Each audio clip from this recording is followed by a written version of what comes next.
लालू यादव की बेटी और सारण से आरजेडी प्रत्याशी रोहिणी आचार्य मुश्किल में फंस सकती हैं। प्रचार करें। सारण संसदीय क्षेत्र से रोहिणी आचार्य की उम्मीदवारी पर बड़ा सवाल खड़ा हो गया है, जिससे आरजेडी प्रत्याशी रोहिणी आचार्य की उम्मीदवारी पर खतरे की घंटी बज रही है। दरअसल रोहिणी आचार्य पर नामांकन पत्र में गलत तथ्य बताने और छुपाने की शिकायत दर्ज कराई गई है।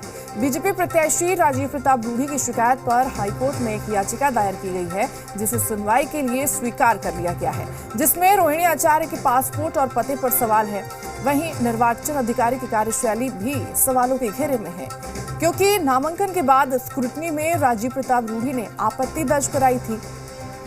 रोहिणी आचार्य की मुश्किलें जो है वो बढ़ती जा रही हैं। नामांकन पत्र में गलत तथ्य की जानकारी देने का उनके ऊपर आरोप है। बीजेपी प्रत्याशी राजीव प्रताप रूढ़ी की शिकायत पर हाईकोर्ट में याचिका दायर की गई है।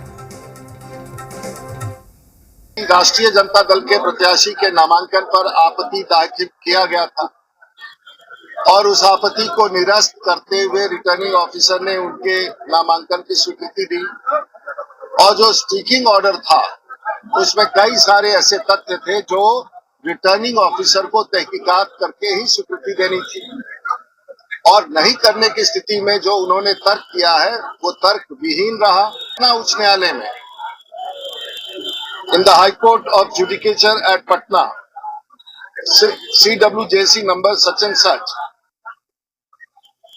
Nripinder Kumar Chaturvedi versus Chief Election Commissioner and others, उनके खिलाफ रिट पिटीशन दायर किया गया है। ये खतरे की घंटी बज चुकी है राष्ट्रीय जनता दल के प्रत्याशी पर छपरा में, और ये सामान्य रूप से किसी नागरिक ने दर्ज किया है और वो पिटीशन की कॉपी मैं आपको दे रहा हूँ। और अब ज्यादा जानकारी के साथ जी मीडिया संवाददाता रुपेंद्र हमारे साथ जुड़ चुके हैं। रुपेंद्र का रुख करते हैं। रुपेंद्र, रोहिणी आचार्य की मुश्किलें कितनी बढ़ती हुई नजर आ रही है, क्योंकि राजीव प्रताप रूढ़ी की शिकायत पर हाईकोर्ट में अब याचिका दायर की गई है, जिसको लेकर अब सुनवाई के लिए भी स्वीकार कर लिया गया है।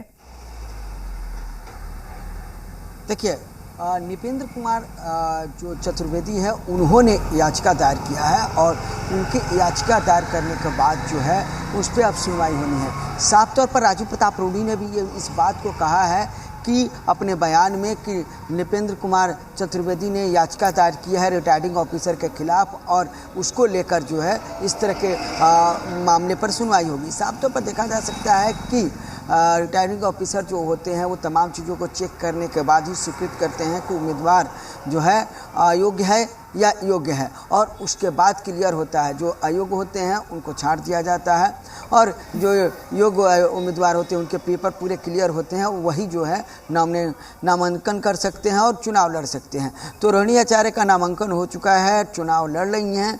20 तारीख को वहाँ पर वोटिंग होने वाली है। राजीव प्रताप रूढ़ी वहाँ के सांसद हैं, पूर्व केंद्रीय मंत्री हैं, और नृपेंद्र कुमार चतुर्वेदी हैं, उनके द्वारा जो है हाईकोर्ट में याचिका दायर किया गया है।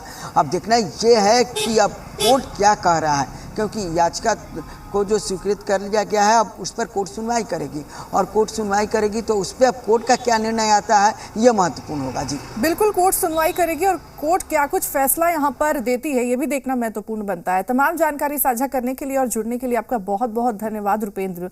ये महत्वपूर्ण जानकारी हम अपने दर्शकों तक पहुँचा रहे हैं, किस तरह से राजीव प्रताप रूढ़ी की शिकायत के बाद सब याचिका यहाँ पर दर्ज कर ली गई है, और हाईकोर्ट ने सुनवाई के लिए स्वीकार भी की है याचिका, जिसके बाद से रोहिणी आचार्य की मुश्किलें जो हैं अब कहीं ना कहीं बढ़ सकती हैं।